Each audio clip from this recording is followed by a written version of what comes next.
Hi, my name is Sonia. I'm architect, researcher, and welcome to my channel. In today's Sunday afternoon, we're going to explore a tool which actually saved me so much time doing urban analytics, which is the QGIS. You already probably know how to use that, and OpenStreetMap plugin. This tutorial is useful both for students and architects who are doing urban design competitions, as I did during my practice as a consultant. Today, we're going to make basic urban analytics without something really complicated. So let's get started. If you're a beginner, then probably this tutorial is perfect for you.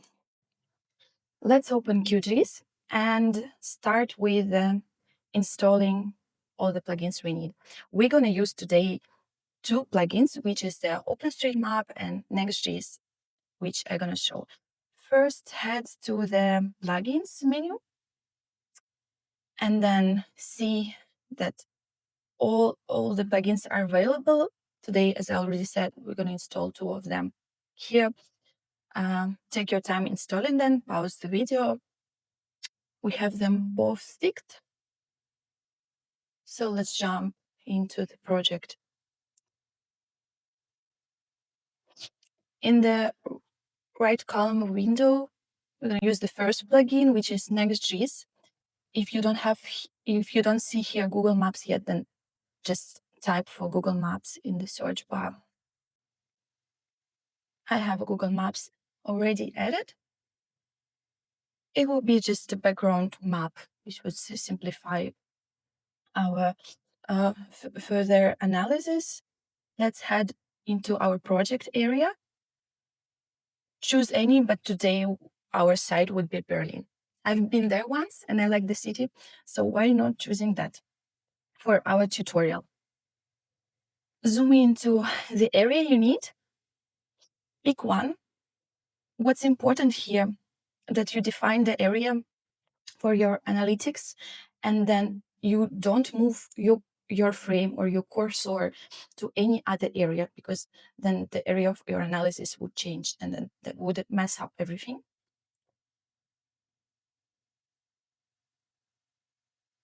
Let's go on with this area. Now, please head to the top bar with the OpenStreetMap plugin. That's the green symbol with a search icon. That's our main working field. What's important here, and I'm going to explain in a minute, the key and the value which we plan to type in here. You're probably already familiar with the OpenStreetMap database, which represent the physical features of the ground, and it's actually really good for the preliminary site analysis, defined by all these various classifications: roads, buildings, barriers, boundaries, which are defined as physical features. So the analysis of, as I already said, the analysis will be the basis for the further, more comprehensive analytics, which maybe I'm going to do in the next tutorial. But today, what we need to know that there is this OpenStreetMap database. There is a classification. I'll link below the video with the address like wiki-openstreetmap.org. And in these classifications, we would need to search for the key and the value, which we're going to type in the plugin further on. As you can see here, two first columns, the key and the value. That's the thing we need to know for today's tutorial. The key is a bigger classification of the physical features as roads, buildings, airways, and all the others. The value is the sub classification within this category. Let's type the key we want for our analysis as a first layer. I would suggest let's go on with the building first. Type the building in the key tab. Then what's crucial here, we're gonna set the canvas extent. You remember the thing I mentioned?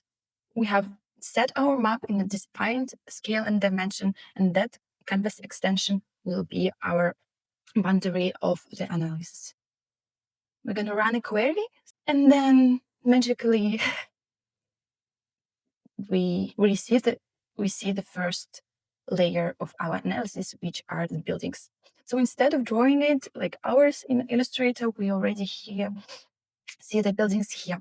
What's important for us to know to clean all the messes which are going to happen with the multiple layers coming, that we have three type of information here: the polygons shape, the polygons, lines, and dots. And for each defined layer of physical information of the map, we would need one of these three. So we either going to use dots, either lines, or either polygons. For the buildings, I guess you already know that we're going to use the polygons. So the shape, the feel. We don't need dots, we don't need lines. So at the moment, just delete all the rest, keeping the one you need. As I already said, we just need a polygon, the feel. That's nice already. So we are done with the first layer, which are our buildings. Let's move to the next layer, which would be, I guess, the roads or the land use.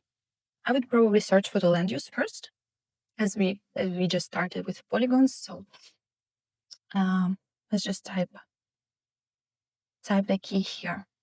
You see, you can see that I'm using the preset search bar, but could actually use the key search bar as well. Just try typing, and then you see what's right and what's wrong. Something wrong happening, and then just search for other naming. Don't forget to check out the classification I showed you, that it would make clear for you what's actually included in the land use. You might have needed other category. That's very project specific. So we're done exporting that layer. That's cool. It's actually starting to look like the map. I'm gonna clean the layers we don't need. For the land use, again, we are using polygons, so we're deleting the lines and dots. I just did the thing which I asked you not to do, so not to moving the frame all around, but we can, correct it back to easily.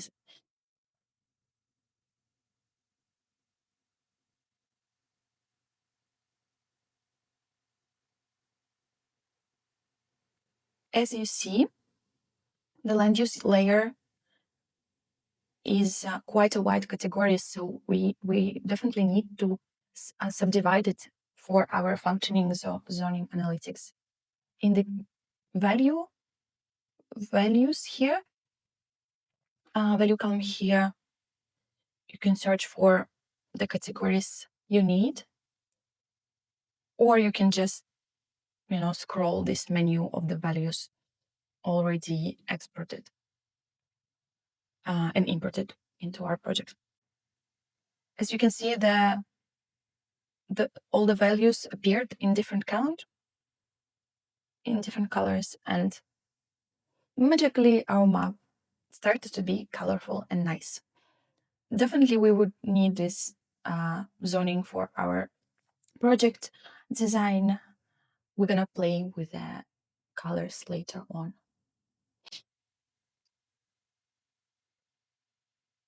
For now, I would say let's just set it to one color, because I just need to, have a land use area, but I would further decide whether or not I need a subclassification. Cool, we already know how to import the data layer we need into the QGIS from OpenStreetMap. Then it just all depends on our research target, on our visual preferences. So let's see how it look like at the moment. For me, we have both the layers of buildings and land use I just showed you here, and then I added a few more other layers which I thought would make sense for our first basic site analysis. Besides the building and land use, I've added the blue and green systems, the roads, of course. And that's it, I think, for today. What's important to mention here, how I actually did all the stuff, with the colors and classifications. I'll leave a space for you to experiment with that. But basically, what I already showed you, we have the key here and then the subcategories. And all we need to know and to do is to categorize them by the value we need and then play with the visual representation. For this analysis, I've chosen to keep the larger green areas visually distinct, and then for all the others, my favorite color is set.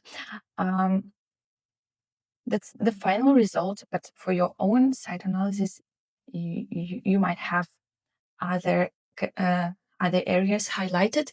What's important is just to play around with sticking and unticking and see what's happening, because the data is a mess sometimes. If it's not paid data, then probably it's going to be messy. Just play with the ones you have to have the maximum output from what we have here.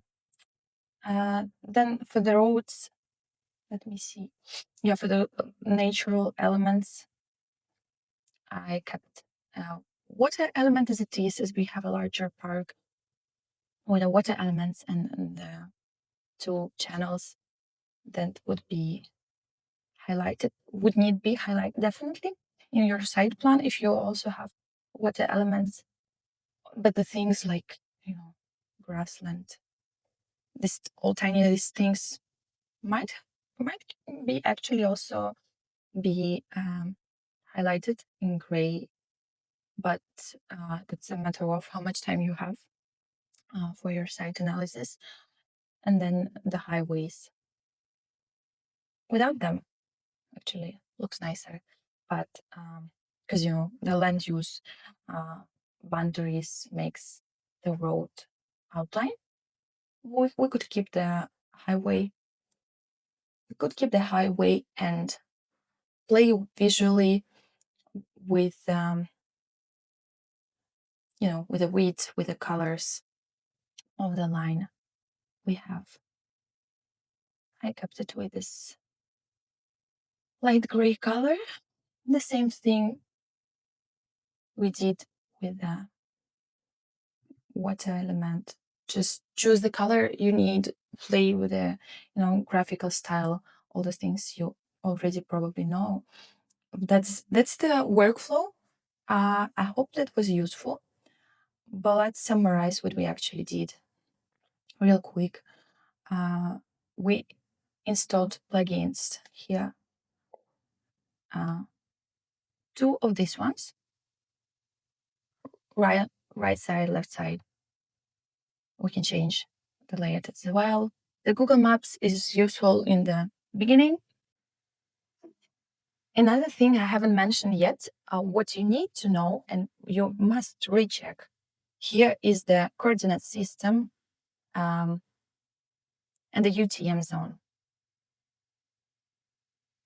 For that, you're gonna just ask ChatGPT which UTM zone I'm in, or you can also use this map. Oh, You can see that right now I'm somewhere here, most probably your researcher is somewhere here in Europe, but that's the handy website as well as the one I showed you with ocean text. I hope this tutorial was useful.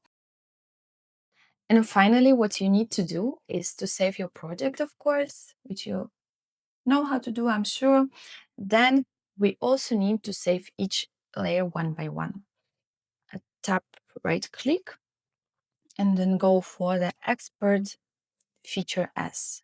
You're going to do again with each layer the same thing. I hope this tutorial was useful for you and you learned something new, and might be it could speed up your work in progress. If you have in mind any specific tool you would like me to overview, I'm familiar also with the deeper spatial analytics via depth max. Also did, various simulations in Grasshopper and NVMed. But let's see. I hope we are fine for today. And if you have any comment or I was not explicit enough, please comment it below. If I mess up the coordinate system and the Berlin is actually in other UTM zone, then sorry for that. That was just, for the sake of representation. I will try to do better in my next tutorial. The next one would be actually about the AI, because AI is everything right now. Have a great weekend and have a success in your job or studies, whatever you do as architect. See you next video.